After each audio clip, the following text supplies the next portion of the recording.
So hello everyone, I hope you are fine. তো আজকে আমরা তোমার ডাইমেনশন ফর্মুলার এক দুটো বিষয় একটু দেখবো। আর নতুন একটা পোর্শন, নতুন একটা সেকশন তোমার স্টার্ট করবো, এরর ইন মেজারমেন্ট। এটা তোমার সেকেন্ড চ্যাপ্টারের মধ্যেই পড়ে। ওকে, তো চলো আজকে আমরা এক দুইটা কিছু একটু অন্য রকমের প্রবলেমসগুলো একটু আমরা দেখি। ওকে, আর এগুলো কিন্তু খুবই ইম্পর্টেন্ট, একটু ব্রেন স্টর্মিং প্রবলেমগুলো। First question, if velocity comma time and force, if velocity comma time and force were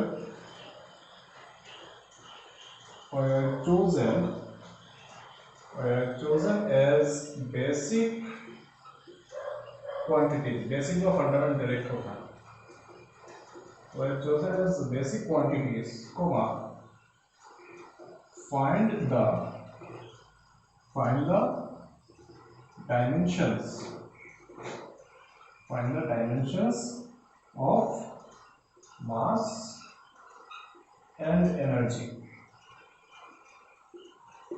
Okay, if velocity, time and force were chosen as basic quantities, find the dimensions of mass and energy. তো এখানে বলা হচ্ছে যে আগে দেখো আমরা জানি কি মাস লেন্থ টাইম আর বাকি যে চারটা আছে ছেড়ে দিলাম। বেসিক্যালি মাস লেন্থ টাইম সবচেয়ে বেশি ফান্ডামেন্টাল। এইগুলো কোয়ান্টিটি দিয়ে অনেকগুলা ভিজিবল কোয়ান্টিটি ডিরাইভ করা যায়, ডাইমেনশন ফর্মুলা লেখা যায়। এখন এখানে কোশ্চেনটা একটু ঘুরিয়ে দিয়েছে। এখানে বলেছে যে মাস লেন্থ টাইম ফান্ডামেন্টাল না হয়, যদি ভেলোসিটি টাইম আর ফোর্স যদি ফান্ডামেন্টাল হয়, ভেলোসিটি ফোর্স আর টাইম যদি ফান্ডামেন্টাল যদি হয়, তাহলে মাসের ডাইমেনশনাল ফর্মুলা কি হবে? মাস এখন আর ফান্ডামেন্টাল না, লেট আস সাপোজ। ওকে, মাস এখন আর ফান্ডামেন্টাল না, তখন মাসের ডাইমেনশনাল ফর্মুলা দেখতে কিরকম হবে? তারপরে এনার্জি ডাইমেনশনাল ফর্মুলা দেখতে কিরকম হবে? এইটা।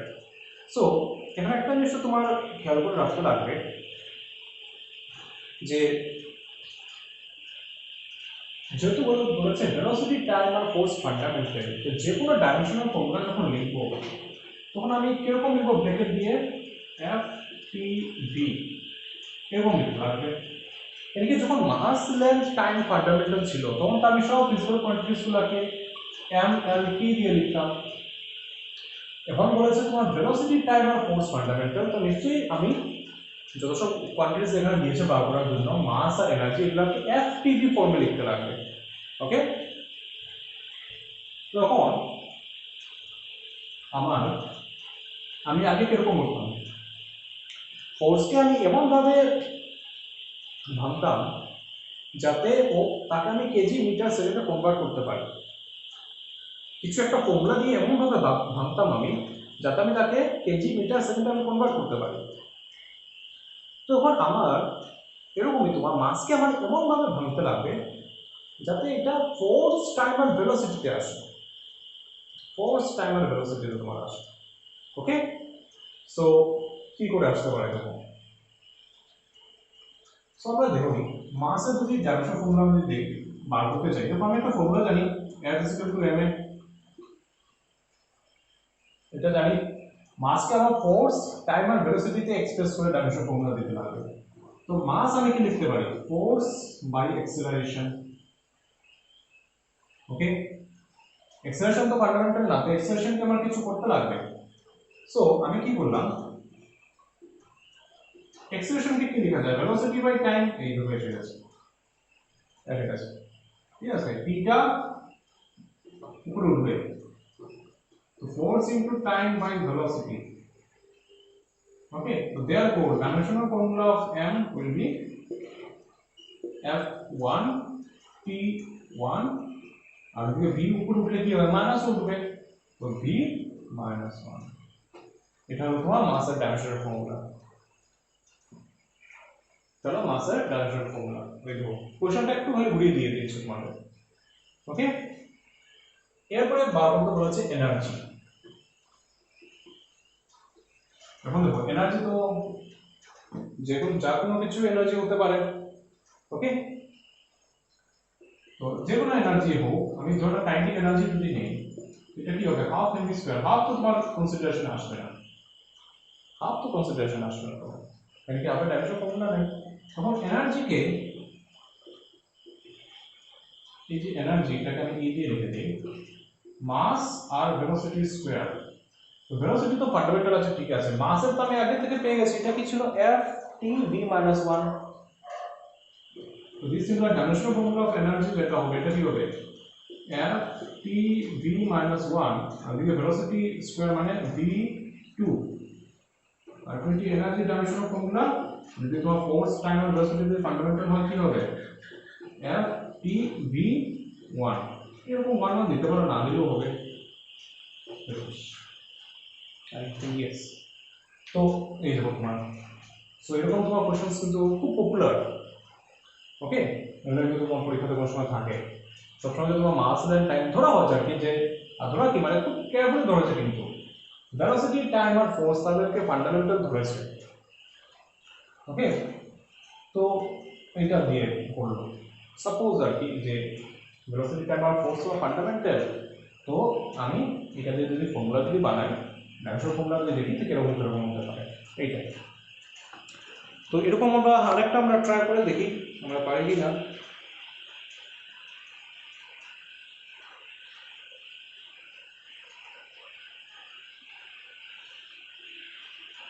এখন যদি ধরে নিই এই প্রবলেমটা দেখুন, একটা এমসিকিউর মতো আছে, এরকম টাইপের আরেকটা আমরা দেখি। এখানে দেওয়া question number 2,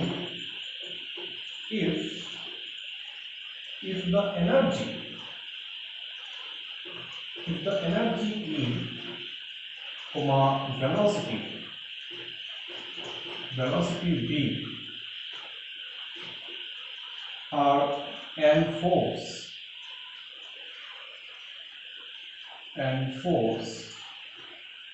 capital F be taken as fundamental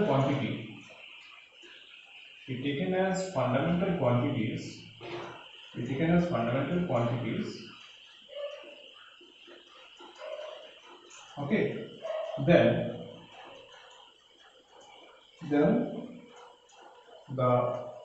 dimensions of mass will be,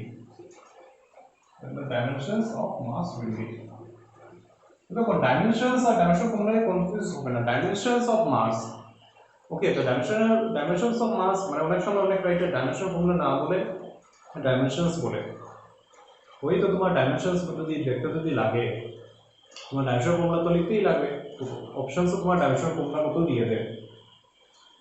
এখানে একটা অপশনস আছে এ দিয়ে তোমার f b - 2, তারপরে একটা আছে বি দিয়ে তোমার f l t - 2, sorry f b - 1 একটা দেওয়া অপশন।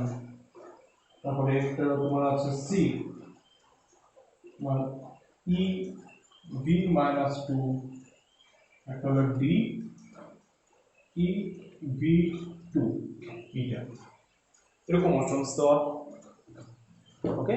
কোনটা হবে এরকম তো অনেকবার তোমার কোশ্চেন ফ্রেম করে থাকতে পারে, ওকে। তো দেখো মাস যদি ডাইমেনশন ফর্মুলা বার করতে, এনার্জি ভেলোসিটি আর ফোর্স তখন তোমার ফান্ডামেন্টাল। এখন মাসের তুমি এমন একটা ফর্মুলা চিন্তা করতে লাগবে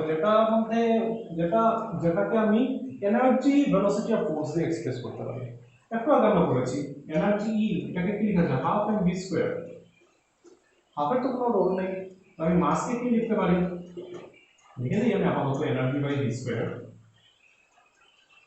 তারপরে কি মাসের ডাইমেনশনাল ফর্মুলা কি হবে, টু তো ডাইমেনশন নেই, এনার্জি ই আর v2 এটা উপরে মাইনাস আসবে, so this one will be the right answer. এইভাবে আর কি তোমার কোশ্চেনস গুলো থাকতে পারে, ওকে।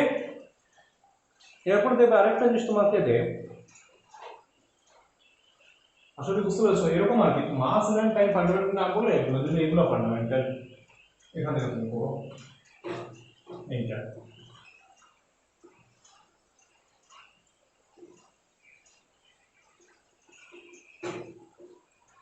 এরপর একটা কোশ্চেন, এরকম টাইপের কোশ্চেন আরেকটা কিছু পপুলার থাকে, এরকম প্রশ্ন দিয়ে দেয় 3 নম্বর কোশ্চেন, যে can pressure P density pressure density rho and velocity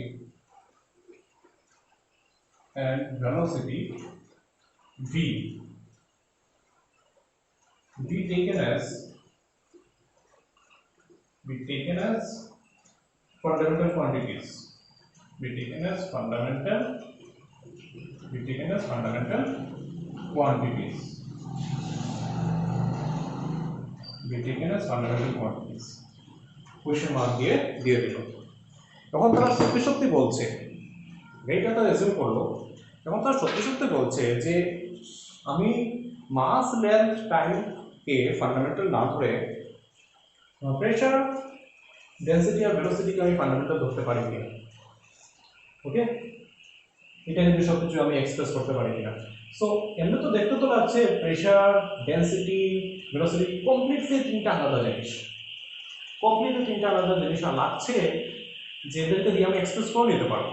মনে রাখবে বা যেগুলো কোয়ান্টিটিসগুলো দিয়ে, যে কোনগুলো কোয়ান্টিটিসগুলো ঠিকই ফান্ডামেন্টাল, যাদেরকে আমি একটা থেকে একটা আমি ডেরাইভ করতে পারি না, একটার সাথে রিলেটেড থাকে না, ঠিক আছে। মাসকে আমি লেন্থ আর টাইমে এক্সপ্রেস করতে পারবো না, মাসে তুমি লেন্থ টাইম এম্পিয়ারগুলোকে অন্যভাবে ঘুরিয়ে ফিরিয়ে তুমি লিখলে মাস তুমি পাবে না।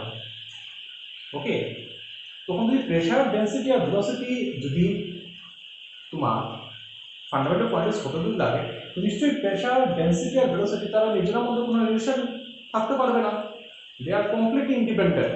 যেরকম মাস লেন্থ আর টাইমের মধ্যে কোনো রিলেশন নাই।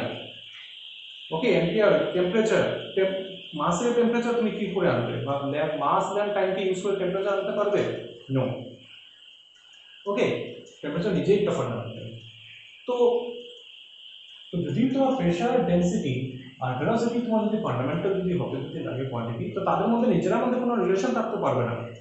তো এমনি তো দেখতে আছে তাদের মধ্যে কোনো রিলেশন নেই, কিন্তু দেখো প্রেশারকে কিন্তু আমি এমন লিখতে পারি, pressure is equal to density square v বনাম yes sorry density into v square. এটা একটু বুদ্ধি খাটিয়ে তোমার আনতে লাগবে, ঠিক আছে। প্রেশারকে কিন্তু আমি ডেন্সিটি ইনটু ভেলোসিটি স্কয়ার লিখতে পারি, রিলেশন এসে যায়। কি বলবো, প্রেশার তো আমি ছোটবেলা থেকে আমি পড়ে আসলাম, ফোর্স বাই এরিয়া প্রেশার, ঠিক আছে। তো ডেন্সিটি টু ভেলোসিটি স্কয়ার কি করে দেখো, তুমি ইউনিট দিয়ে দেখে নাও, প্রেশারের ইউনিট কি তোমার ফোর্স বাই এরিয়া, মানে newton per metre square, force by area newton per metre square. আর নিউটনকে কি লেখা যায়, kg metre per second square, আর ওদিকে তোমার পার মিটার স্কয়ার, তো আলটিমেট কত হবে, kg per metre per second square. এটা হলো প্রেশারের ইউনিট। তখন ডেন্সিটি ইনটু ভেলোসিটি স্কয়ার যদি আমি করি, তাইলে ইউনিট কত দাঁড়ায়, এই জিনিসটা পুরোটা ইউনিট কত দাঁড়ায়, ডেন্সিটি ইউনিট কি থাকে, মাস বাই ভলিউম, না মানে কেজি পার মিটার কিউব। আর ভেলোসিটি কি থাকে তোমার মিটার পার সেকেন্ড, আর তার এখানে তো স্কয়ার আছে, তো এখানে স্কয়ার, তাহলে কেজি পার মিটার কিউব, এখানে মিটার স্কয়ার, আলটিমেটলি কত আসছে, kg per metre per second square. দেখো সেম এসে গেছে, মানে এই ফর্মুলাটা কারেক্ট, তো দেখো আমি যে বললাম প্রেশার ডেন্সিটি ভেলোসিটিকে আমি এক্সপ্রেস করতে পারি কি না, পারবো না, কিন্তু প্রেশারকে আমি ডেন্সিটি আর ভেলোসিটি টার্মসে আমি লিখতে পারি। ওকে, ইন্ডিপেন্ডেন্ট না, প্রেশার ইন্ডিপেন্ডেন্ট না, প্রেশার ভেলোসিটি আর ডেন্সিটির উপরে ডিপেন্ড করছে। এই জন্য তোমার আমি প্রেশার ডেন্সিটি আর ভেলোসিটিকে দেখতে তো লাগছে কমপ্লিটলি ডিফারেন্ট, কিন্তু তাদেরকে আমি ফান্ডামেন্টাল কোয়ান্টিটিস হিসেবে আমি ধরতে পারবো না। ওকে, আশা করি জিনিসটা বুঝতে পেরেছি তোমরা। এইরকম কোশ্চেনগুলো থাকে একটু ট্রিকি এগুলো। তো আমরা ডাইমেনশন ফর্মুলা মোটামুটি যেগুলো টপিক পড়া ছিল এগুলো সবই আমরা পড়ে নিয়েছি। তখন তার লিমিটেশনস গুলো একটু আমরা দেখি। limitations of dimensional analysis.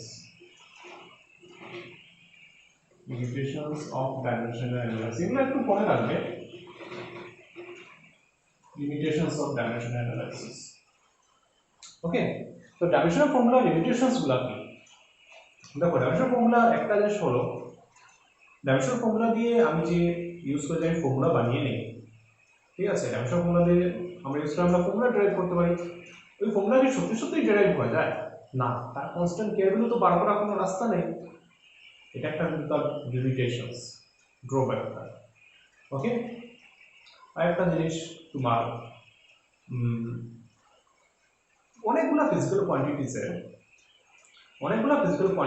তোমার ডাইমেনশনাল ফর্মুলা কিন্তু সেম। তোমার একটা মিসকনসেপশন হয়ে যায় যে কোয়ান্টিটিস গুলোও সেম হবে মনে হয়। অনেকগুলো ফিজিক্যাল কোয়ান্টিটিসে ডাইমেনশনাল ফর্মুলা সেম, যেমন ওয়ার্ক, এনার্জি, তারপর তোমার হিট, ঠিক আছে? এগুলো কিন্তু টেম্পারেচার, টর্ক তোমরা পাবে। ওয়ার্ক, এনার্জি, টর্ক, হিটকে আমরা ধরে নাও থিটা দিয়ে বোঝাচ্ছি। ওকে, এই চারটা ফিজিক্যাল কোয়ান্টিটিসের ডাইমেনশনাল ফর্মুলা সেম, কিন্তু তাদের if চারটা physical quantities they are completely different from each other. Dimensional formula same হলে আমরা তো মনে করি নেচারগুলো সেম হবে, কিন্তু nature complete different. Work completely different একটা জিনিস, এনার্জি কমপ্লিটলি একটা ডিফারেন্ট জিনিস, টর্ক পুরোপুরি একটা ডিফারেন্ট জিনিস, হিটও তোমার কমপ্লিটলি একটা ডিফারেন্ট জিনিস। ওকে, তো এগুলো মানে ডাইমেনশনাল ফর্মুলা তো সবের সেম। এটা একটা মিসকনসেপশন বা এটা একটা তোমার ড্রব্যাকস তোমার ডাইমেনশনাল অ্যানালাইসিসে। অনেকগুলো ফিজিক্যাল কোয়ান্টিটিস যাদের যে জিনিসের মানে ডেফিনেশন কমপ্লিটলি আলাদা, মিনি করে একদম অন্য জিনিস, এগুলো ডাইমেনশনাল ফর্মুলা আবার তোমার সেম। আর আমরা যে দেখেছিলাম অনেক কিছুতে তোমার একটা ফিজিক্যাল কোয়ান্টিটিস কখন তোমার ইকুয়াল হবে, যখন তার বোথ সাইডের ডাইমেনশনাল ফর্মুলা সেম থাকবে। বোথ সাইডের ডাইমেনশনাল ফর্মুলা তোমার সেম থাকবে। ওকে, তো এটা কিন্তু সব জায়গায় ভ্যালিড না। এমনও কিছু ফর্মুলা আছে, ওকে, এমনও কিছু ফর্মুলা আছে যে ফর্মুলাটা কারেক্ট, এটাতে কারেক্ট রেজাল্ট বের হবে, বাট তার লেফট হ্যান্ড সাইডের ডাইমেনশন আর রাইট হ্যান্ড সাইডের ডাইমেনশন কিন্তু মিলে না। এরকম একটা ফর্মুলা তোমরা পাবে, এটা হলো তোমার এস এনএফ, মানে এনএফ সেকেন্ডের ডিসটেন্স গুলো ট্রেভেল করেছে, এটা হবে u plus a by 2 twice n minus 1। এটা একটা ফর্মুলা তোমরা পাবে এনএফ সেকেন্ডের ট্রেভেল ডিসটেন্স করা। ওকে, একটা অবজেক্ট 5th সেকেন্ড যে কত ডিসটেন্স ট্রাভেল করলো এটা। এখানে যদি দেখো ডিসটেন্স, এদিকে আবার ভেলোসিটি, কিন্তু ফর্মুলা তো ডাইমেনশনাল অ্যানালাইসিস মধ্যে তো ফর্মুলা তো ভুল, but this formula is correct. Okay, 5 second আর 5th সেকেন্ডের মধ্যে কিন্তু বেশ কম আছে। 5 সেকেন্ড হলো 0 থেকে 5 সেকেন্ডের মধ্যে ট্রাভেল করা ডিসটেন্স, আর 5th সেকেন্ড হলো এক্স্যাক্টলি 5th। 4 সেকেন্ডের পরে 5 সেকেন্ড হতে হতে কতটা ডিসটেন্স তোমার ট্রাভেল করলো, এটা হলো 5th সেকেন্ড, ঠিক আছে? সো তখন এই ফর্মুলাটা ইউজ করতে পারবে তোমরা মোশন চ্যাপ্টারে। তখন কিন্তু এই ফর্মুলাটা দেখো ডাইমেনশন কিন্তু ভুল, কিন্তু but the formula is correct. So এইগুলো হলো তোমার ডাইমেনশনাল অ্যানালাইসিসের তোমার কিছু লিমিটেশনস গুলো। ওকে, সো নাও আমরা এখন নেক্সট দিকে যাই। ডাইমেনশন নিয়ে আমরা যা কিছু পড়ার ছিল আমরা পড়ে নিয়েছি, তোমার ডাইমেনশনাল ফর্মুলার এখানে তোমার দিয়ে। এখন আমরা তার এই চ্যাপ্টারের নেক্সট সেকশনের দিকে যেটা যাবো, এটা হলো তোমার এরর, ঠিক আছে? এরর বার করা আমরা দেখবো। তো এরর তো এমনি ভালো জিনিস না, কিন্তু ফিজিক্সের জন্য এটা ভালো জিনিস, এরর জানা থাকা দরকার। এররকে নিয়েই পড়াশোনা করি আমরা, কেন তো ভুল জিনিস মানে শুদ্ধ জিনিস নিয়ে পড়াশোনা করি আমরা। এখন আমরা ভুল, এরর, ঠিক আছে, কতটুকু ভুল, এই ভুল নিয়েই আমরা পড়াশোনা করবো। ওকে, আর এগুলো তোমার প্র্যাকটিক্যাল ফিজিক্সে পড়া হয় ল্যাবে, এগুলো খুব কাজে লাগে। সো আমরা নেক্সট যেটা থাকবে তোমার error of measurement, measurement error, error of measurement. Okay, so error বলতে আমরা কি বুঝি, what do you mean by error? আমরা এমনি এরর কি বুঝি যে কোন মনে করো কোনো একটা ম্যাথসের নিউমারিক্যালের তোমার ভ্যালু আনসার আসা উচিত ছিল তোমার 20, তোমার এসে গেছে 25, তো এক্সামে কি বললাম কেটে রেখে দিলাম, ভুল। আমরা বলি না এরর, এটা হলো এরর।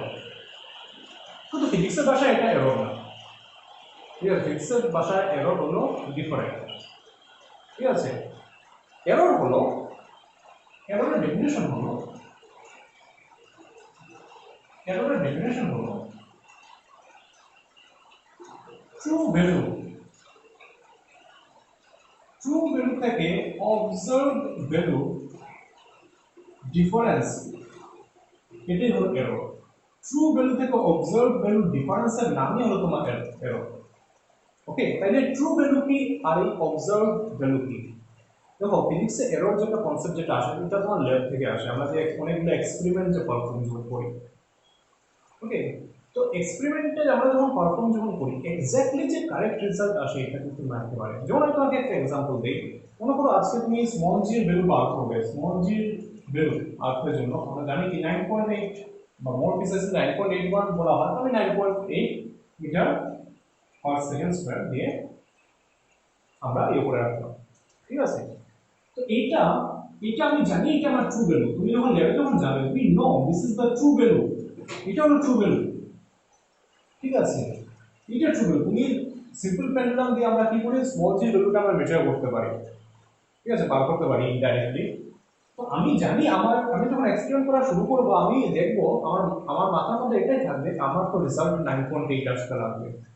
কিন্তু তুমি যখন এক্সপেরিমেন্ট করবে, এক্সকিউজ মি, তুমি যখন এক্সপেরিমেন্ট করবে তোমার দেখবে রেজাল্ট তোমার এক্স্যাক্টলি 9.8 আসবে না, আসে না, মানে 99% চান্স তোমার আসবে না।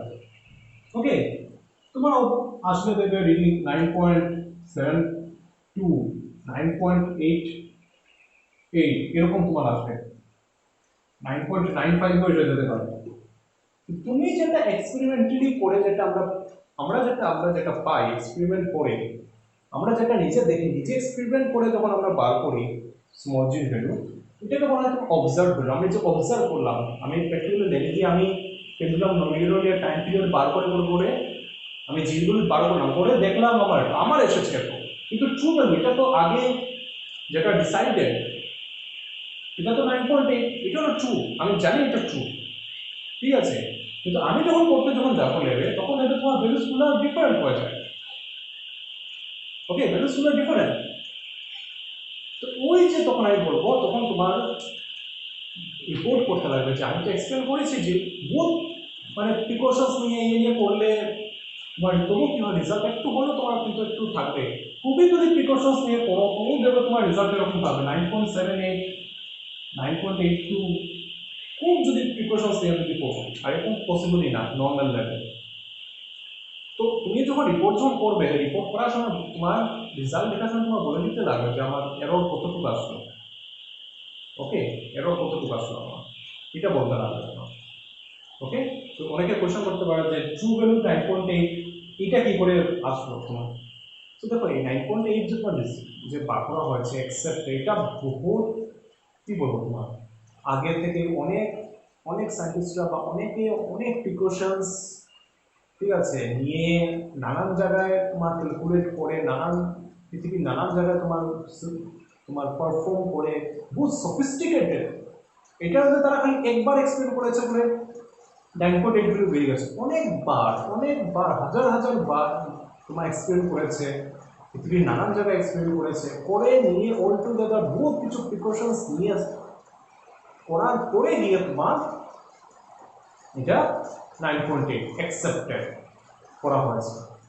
আমার কাছে এই 9.8 নিয়ে বলে তোমার রিসার্চগুলো তোমার স্যাটিসফাই করে। কিন্তু তুমি যে আমরা যে লেভেলে করবো, আমরা লেভেল করি বা অত সফিস্টিকেটেড, আর আমরা যখন করবো আমরা তো অ্যালার্ট হয়ে করি না, কিছু না কিছু মিস্টেক তো হবেই। ওকে, এটার জন্য কী হয় তোমার এরর তোমার আসে। তো এররটা দেখানোটা ভালো, এমনি তো এরর থাকাটা ভালো না, ঠিক আছে, কিন্তু ফিজিক্সের ল্যাবে প্র্যাকটিক্যালে তোমার এরর দেখানোটা ভালো, ঠিক আছে। এরর যদি তুমি দেখো তাইলে তোমার টিচার খুশি হবে যে না ও জানে এরর, যে এরর কীভাবে বার করবে। এরর বার করা প্র্যাকটিক্যালসে খুবই দরকার। এই যে টপিক এটা বেশি তোমরা প্র্যাকটিক্যালি যে তোমরা যে সাবজেক্ট যে তোমরা পড়বে এটা নিয়ে ডিল করো, এরর বার করে সব এক্সিডেন্টে এরর বার করে দেখাতে লাগে। ওকে, এরর বার করার উপরে এই জিনিসটা আসলে তোমরা বুঝতে পেরেছো। এরর এরর হলো ট্রু ভ্যালু আর অবজার্ভ ভ্যালুর মধ্যে ডিফারেন্সের নামই হলো এরর। তো এই কেসে এরর কি, এই কেসে এরর কত হলো 9.8 থেকে 9.72, এর কত থাকলো প্লাস 0.08, এটা হলো এরর। এই কেসে এরর কত, এই কেসে এরর 9.8 মাইনাস 9.88, তো এখানে কি আসবে মাইনাস 0.08। তো আমি একটা জিনিস কি দেখলাম, এরর আমার পজিটিভও আসতে পারে, এরর আমার নেগেটিভও আসতে পারে। এররদের সঙ্গে পজিটিভ নেগেটিভ এরকম মানে একটা থাকবে না, এরর পজিটিভ এরর আসতে পারে, আমার নেগেটিভ এররও আমার আসতে পারে। ওকে, আসলে এররের কনসেপ্টটা তোমরা বুঝা হয়ে গেছে। এরর হলো ট্রু ভ্যালু আর অবজার্ভ ভ্যালু, যেটা আমি এক্সপেরিয়েন্স করে যেটা পাই আমরা নর্মালি। ওকে, এটার মধ্যে তোমার ডিফারেন্স। ওকে, আর error can be both positive and can be negative. Okay, so এখন আমরা ওই যে এরর যে পড়লাম, এররের ডেফিনিশন দেখে রাখো, বইয়ে দেখতে পাবে, বইয়ে দেখতে দেওয়া থাকে এররের ডেফিনিশন দেখে রাখবে বই থেকে, তোমরা বইয়ে দেখতে পেয়ে যাবে এরর তার ডেফিনিশনটা দেখবে। ওকে, এরপরে এখন তো এরর তো আমরা পড়লাম, এরর আশা করি বুঝতে পেরেছি। এখন এরর কত রকমের থাকে, টাইপস, কত রকম টাইপসের এরর, ঠিক আছে, কত রকম টাইপের এরর হতে পারে। ওকে, এররের টাইপসগুলো জানাও দরকার। আর এররকে আমি কিভাবে এক্সপ্রেস করতে পারবো, এররকে আমি কিভাবে এক্সপ্রেস করতে পারবো। অনেকে পার্সেন্টেজ এরর ভাবে দেখায়, অনেকে এমন এরর দেখা পড়বে তোমরা, আমরা এক্সপ্রেস করাটা পরে পড়বো। আগে দেখি কত রকম টাইপের এরর থাকতে পারে তোমার। ওকে, এরর তোমার বেশিরভাগ তিনটা টাইপের এরর, তিন রকম টাইপের এরর তোমার থাকে। প্রথম দুইটা সবচেয়ে বেশি, তিন নম্বরটা এটা এমনি এরর ধরা হয় না, কিন্তু আমরা দেখতে পাই তোমার বেসিক্যালি তোমার তিন টাইপের এরর থাকে। একটা হলো সিস্টেমেটিক, একটা হলো র্যান্ডম, একটা হলো গ্রস। তিন রকম টাইপের এরর থাকে। আর এগুলো কিন্তু পড়বে, এগুলো কিন্তু এক্সামে কিন্তু কোশ্চেন দেয়, what is by systematic error, তার কিছু ইয়ে দাও, কারণ দাও, কজেস দাও, এরকম টাইপের কোশ্চেন থাকবে বুকে দেবে তোমার এখানে। এরর তার টাইপস হলো তিন রকমের, systematic error, random error, gross error. Okay, so প্রথমে আমরা সিস্টেমেটিক এরর নিয়ে আমরা ডিল করি।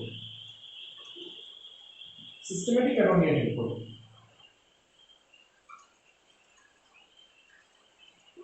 সিস্টেমেটিক এরর, সিস্টেমেটিক এররস কি, দেখো নাম শুনে বোঝা যাচ্ছে এরর যেটা হচ্ছে এটা কিন্তু সিস্টেমেটিক্যালি হচ্ছে, একটা প্যাটার্ন মেনে চলছে। ওকে, তো সিস্টেমেটিক এররস তাদেরকে বলা হয় যখন আমরা যখন এক্সপেরিমেন্টের রেজাল্টসগুলো সবটির এররের রেজাল্ট যদি আমার সেম সাইন থাকে, ঠিক আছে, এররগুলো যদি সাইনগুলো যদি সেম যদি থাকে একটা এক্সপেরিমেন্টের, তাই মানে অবজারভেশনে, তখন বলা হয় যে ওই এররটাকে বলা হয় তোমার সিস্টেমেটিক এরর। মানে জিনিসটা তোমাকে বোঝাই, আমরা যে এক্সপেরিমেন্ট করি না ল্যাবে, মনে করো আজকে তুমি জির ভ্যালু বার করবে। ওকে, জির ভ্যালু তুমি বার করবে, তো জির তো তুমি ট্রু ভ্যালু তো জানো, জির ট্রু, এটা হলো ট্রু ভ্যালু, এটা হলো অবজার্ভ ভ্যালু, অবজার্ভ ভ্যালু, এটা হলো এরর। ওকে, তো যেহেতু ট্রু ভ্যালু তো আমি জানি, ট্রু ভ্যালু কত 9.8। আমরা যখন প্র্যাকটিক্যাল যখন করি ফিজিক্সে যখন ল্যাবে আমরা যাই প্র্যাকটিক্যাল যখন করি, তখন আমরা একবার এক্সপেরিমেন্ট করে রেখে দিই না, সেম এক্সপেরিমেন্ট আমরা কি করি বারে বারে রিপিট করি। যেরকম একবার প্র্যাকটিস করলে তোমার মনে করো কোনো একটা জিনিস তুমি মনে করতে চাও, এক্সপার্ট হতে চাও, একবার প্র্যাকটিস করলে কতবার তোমার ভুল থাকতে পারে, তুমি আবার প্র্যাকটিস করো, তখন একটু কি হবে, ভুল একটু কম হবে, আমি আবার একটা প্র্যাকটিস করি। ঠিক আছে, প্রথমবারে কোনো জিনিস কোনো কিছু কারেক্ট হয় না, কিছু ভুল চুক থাকতে পারে। সেম এরকম এক্সপেরিমেন্টও আমরা কি করি, যখন কোনো কিছু জিনিস আমরা ভ্যালু বার করতে যাই, আমরা একবার এক্সপ্লেন করি না, আমরা একবার অবজারভেশন নেই না, অনেকবার অবজারভেশন নেই, 10 বার 15 বার 20 বার, ঠিক আছে, অনেকবার অবজারভেশন নেই। তো ধরে নাও আমি এখানে জির যেটা ভ্যালু আমি বারটা করবো, আমি এটা বার করার জন্য 5 বার অবজারভেশন নিলাম, 5 বার সেম এক্সপেরিমেন্ট আমি রিপিট করলাম, আর 5 বার 5 রকমের 5 বার যে ভ্যালু যেটা পেলাম এটা এরকম, অবজারভেশন 1 এর জন্য পেলাম 9.75, অবজারভেশন 2 এর জন্য পেলাম 9.72, অবজারভেশন 3 এর জন্য পেলাম 9.78, অবজারভেশন 4 এর জন্য পেলাম 9.76, আর অবজারভেশন 5 এর জন্য পেলাম 9.7।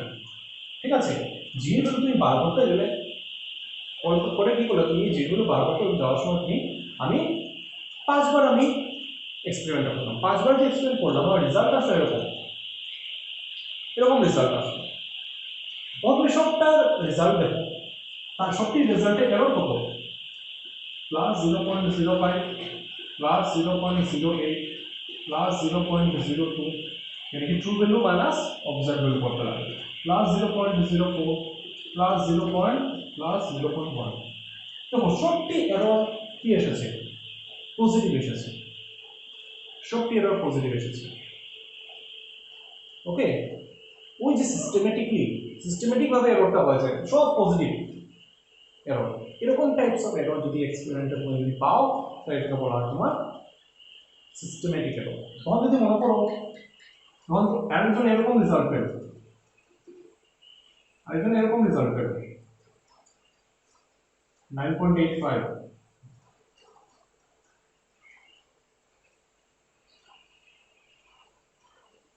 তাহলে এররস গুলো কিরকম আসবে,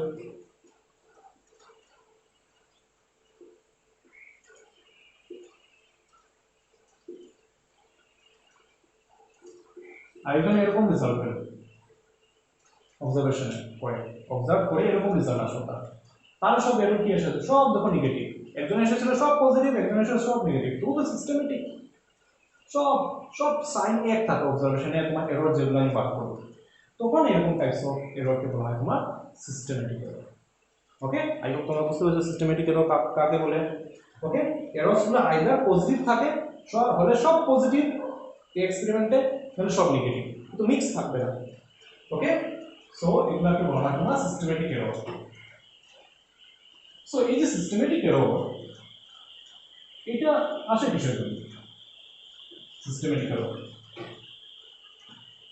Okay, causes some of the sources of systematic errors.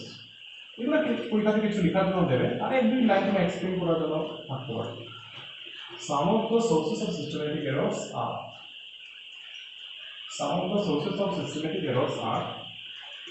systematic errors এর কিছু তার সোর্সগুলো কি কি হতে পারে। প্রথম যেটা হলো, এটা হলো 1 নম্বর ইনস্ট্রুমেন্টাল এরর। ইনস্ট্রুমেন্টাল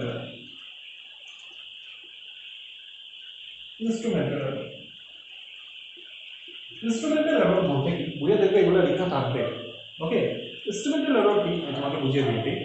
ইনস্ট্রুমেন্ট হলো, দেখো আমরা যে এক্সপেরিমেন্ট করি ইনস্ট্রুমেন্ট দিয়েই তো করি, তো ইনস্ট্রুমেন্টে ইনবিল্ট কিছু মানে ডিফেক্ট আছে, ইনবিল্টে তোমার ডিফেক্ট আছে। ওকে, তখন কি হয় তোমার সিস্টেমেটিক এরর আসে। যেমন একটা সিম্পল ইনস্ট্রুমেন্টের নাম বলতে পারো স্কেল, তুমি যে স্কেল ইউজ করো, this also an instrument, length measure করতে কাজে লাগে, ছোট একটা প্র্যাকটিক্যাল লেন্থ মেজার করছো, তো স্কেল কোথা থেকে স্টার্ট হয়, একটা scale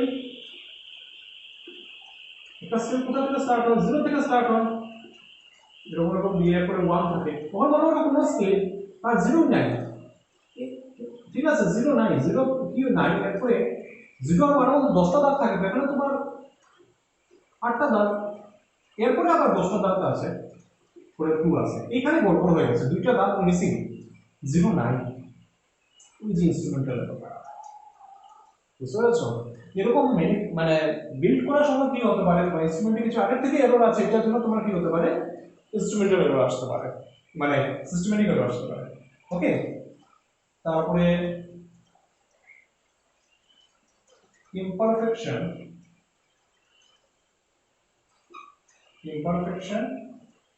in experimental technique, imperfection in experimental technique or procedure,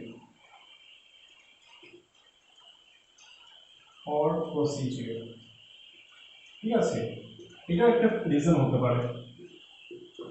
মানে কি, যে তুমি যে আমরা যেগুলো প্র্যাকটিক্যাল যে প্রোগ্রেস যে করি, মানে পারফর্ম যে করি, এটা তো কিছু প্রসিডিওর থাকবে, এই স্টেপের পরে এই স্টেপ, এই স্টেপের পরে এই স্টেপ। তুমি কি ওরা স্টেপ জাম্প দিয়ে দিলে, 2 নম্বর স্টেপের পরে 4 নম্বর স্টেপে চলে গেলে, ঠিক আছে, তুমি কি হতে পারো, সিস্টেমেটিক এর সাথে যেতে পারো। প্রত্যেকবার তুমি ইয়ে করলে, এরকমই করলে, প্রত্যেকবার 5 বার যখন এক্সপেরিমেন্ট করলে, 5 বারে 5 বারই তুমি কি করলে, স্টেপ 2 থেকে ডাইরেক্ট স্টেপ 4 চলে গেলে 3 মিসে, ঠিক আছে। তুমি রান্না করতে হলে স্টেপ থাকে না, প্রথমে কড়াই গরম করো, তেল দাও, মশলা দাও, নাড়াচাড়া করো, এরপরে সবজি সিদ্ধ করো এগুলো দিয়ে। তো এটা একটা এক রকমের রান্না করার মতোই। ওকে, স্টেপস তোমার জানতে হবে, স্টেপসগুলো মিস দিলেও কিন্তু তোমার এরর আসতে পারে। এরপরে পার্সোনাল এররস হতে পারে, ঠিক আছে। পার্সোনাল এররস ইনএক্সপিরিয়েন্স, তুমি প্রথমবার শুরু করেছো, কিছু মেজার করতে তুমি উল্টা পাল্টা করে নিয়েছো, এটার জন্য কি হতে পারে, সিস্টেমেটিক এরর আসতে পারে। তুমি যখন প্রথম কোনো জিনিস করা যখন শিখবে, প্রথম যখন তুমি সাম করা, যোগ করা, তারপরে তোমার সাবট্রাকশন করা, এডিশন করা যখন শিখেছিলে, একবারই কারেক্ট হয়ে গেছিল নাকি, নিশ্চয়ই ভুল করেছো, ভুল করতে করতে আমরা শিখেছি। এক্সপেরিমেন্টও প্রথমবার তুমি যখন করতে যখন যাবে, তখন তুমি ইন এক্সপিরিয়েন্স, ওকে, তো তোমার ভুল চুক হতেই পারে, এটাই ধরো হলো তোমার পার্সোনাল এররস। আর 4 নম্বর একটা কারণ তারপরে errors due to external causes, errors due to external causes। এটার জন্য তুমি এগুলো কিন্তু তোমার লিখতে লাগবে, খালি এটা লিখে দিলে হবে না এক্সামে, তোমার কিন্তু ডেসক্রিপশন লিখতে লাগবে, বইয়ে আছে দেবে তোমার। errors due to external causes, ঠিক আছে। এক্সটার্নাল কজেসগুলো কি, external causes pressure, temperature, wind, এগুলা। তো কোনো এক্সপেরিমেন্ট থাকে খুবই সেন্সিটিভ থাকে, ঠান্ডা দিনে এক্সপেরিমেন্ট করলে রেজাল্ট একরকম বেরোয়, গরমের দিনে রেজাল্ট করলে রেজাল্ট অন্যরকম বেরোয়। তুমি পেন্ডুলাম দিয়ে জিগুলো বার করছো, পেন্ডুলাম নড়ছে তোমার এরকম, হঠাৎ করে তোমার তুফান এসে গেলো, বাতাস দিয়ে দিল, বাতাস হঠাৎ করে এসে গেলো, তো হয় তোমার পেন্ডুলাম স্পিড অ্যাব্রাপ্টলি তোমার বেড়ে যাবে বা কমে যাবে। তোমার এয়ার রেজিস্ট্যান্স, হঠাৎ করে এয়ার এসে গেলো, তখন তোমার কি ওই এয়ার আসবে, ওই এক্সটার্নাল কজেসগুলো, টেম্পারেচার, প্রেশার, এগুলো চেঞ্জ হয়ে গেলো, এটা একটা কারণ হতে পারে তোমার সিস্টেমেটিক এররসের জন্য। আর 5 নম্বর যেটা, এটা খুবই ইম্পর্টেন্ট, লিস্ট কাউন্ট এরর।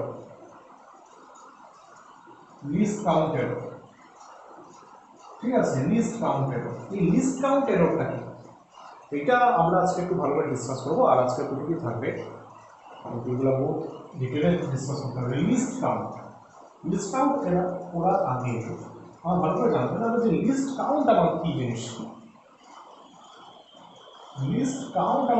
আমি এটা জানতে পারবো। লিস্ট কাউন্ট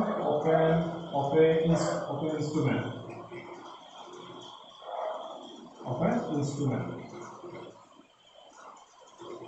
ওকে। দেখো তুমি যখন ল্যাবে যখন যাবে, অনেকগুলো ইনস্ট্রুমেন্ট থাকে, তো প্রত্যেকটা ইনস্ট্রুমেন্টের কিন্তু লিস্ট কাউন্ট থাকে, লিস্ট কাউন্ট খুঁজে বার করতে লাগে প্র্যাকটিক্যাল করার আগে। লিস্ট কাউন্ট কি, নাম শুনে বোঝা যাচ্ছে লিস্ট কাউন্ট, সবচেয়ে কম কতটুকু আমি কাউন্ট করতে পারবো বা মেজার করতে পারবো, এটাকে বলা হয় তোমার লিস্ট কাউন্ট। কোনো একটা ইনস্ট্রুমেন্ট দিয়ে আমি লিস্ট কতটুকু মেজার করতে পারবো, এটাকেই বলা হয় লিস্ট কাউন্ট।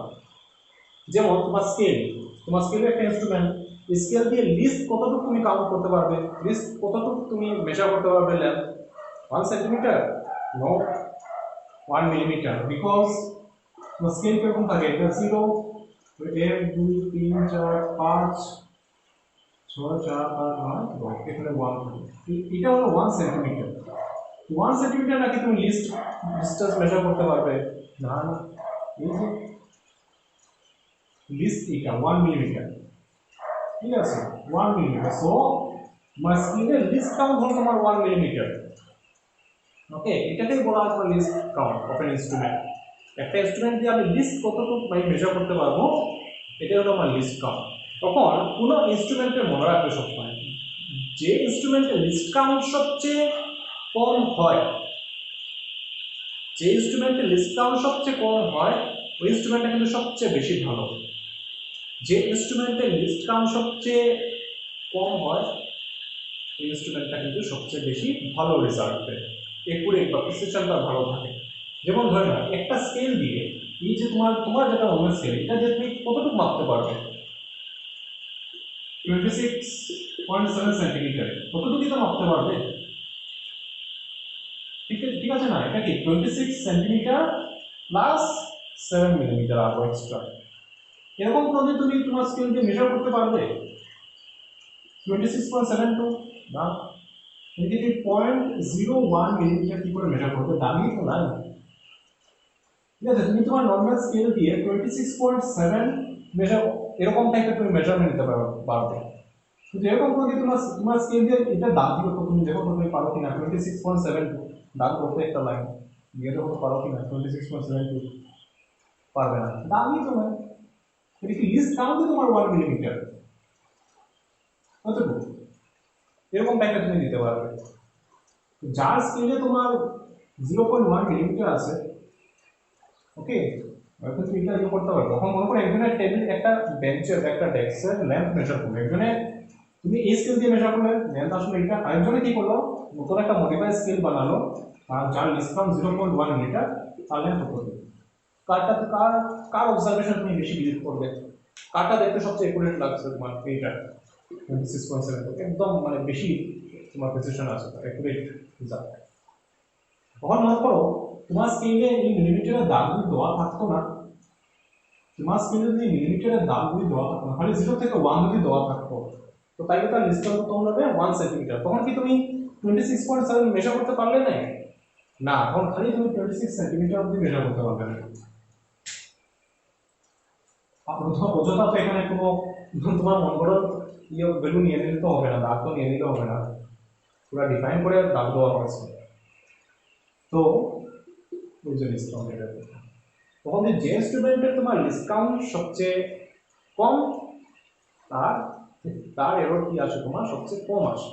লিস্ট কাউন্ট যদি বেশি বড় হয়ে যায় এরর আসবে। এখন মনে করো সেম তোমার ওই এক্সাম্পল, এইটা থেকে আসলে তুমি ইয়েটা বুঝতে পারছো লিস্ট কাউন্ট এরর কি। এখন মনে করো তোমার স্কেলে ইয়ের দাগ নাই, মিলিমিটার দাগ নাই, তো একটা টেবিলের লেন্থ কিন্তু তোমার, একটা টেবিলের লেন্থ কিন্তু 20 সেন্টিমিটার, 20.5 সেন্টিমিটার, একটা টেবিলের লেন্থ তোমার 20.5 সেন্টিমিটার বা ডেস্কের লেন্থ 20.5 সেন্টিমিটার। কিন্তু তুমি যেটা স্কেল ইউজ করছো এটাতে মিলিমিটারে দাগ নাই, তো তুমি কতটুকু মেজার করতে পারবে? 20 অবধি মেজার করতে পারবে। 20 হয় তুমি কি বলবে, হয় তুমি আনসার বলবে 20 সেন্টিমিটার, নাহলে তুমি আনসার কি বলবে 21 সেন্টিমিটার। মিলিমিটার দাগই নাই, তুমি 0.5 মেজার করবে কি করে? মিলিমিটার দাগই নাই, তুমি আনসার কি দেবে? হয় 20 সেন্টিমিটার কেউ বলবে বা 21 সেন্টিমিটার। তাই এরর আসলো, এসে গেল মানে কি অ্যাকচুয়াল লেন্থ তো তার 20.5 সেন্টিমিটার, অ্যাকচুয়াল লেন্থ তো 20.5 সেন্টিমিটার, তুমি 20 সেন্টিমিটার বলো, এরর তোমার প্লাস 0.5 এসে গেল এরর। আর তুমি 21 যদি বলো তাহলে তোমার এরর এসে গেল মাইনাস 0.5। ওইটাই হলো তোমার ওই যে লিস্ট কাউন্ট এরর, যেটা এটা আমাদের বলে। আমার ইনস্ট্রুমেন্টের যদি লিস্ট কাউন্ট ভালো না থাকে, কম যদি না থাকে লিস্ট কাউন্ট, তাহলে এরর আসতে পারে রেজাল্টে, সিস্টেমেটিক এরর আসতে পারে। ওকে, সো আজকে এতটুকুই থাকো, কি র্যান্ডম এরর সেগুলো একটু ডিসকাশন করতে হবে।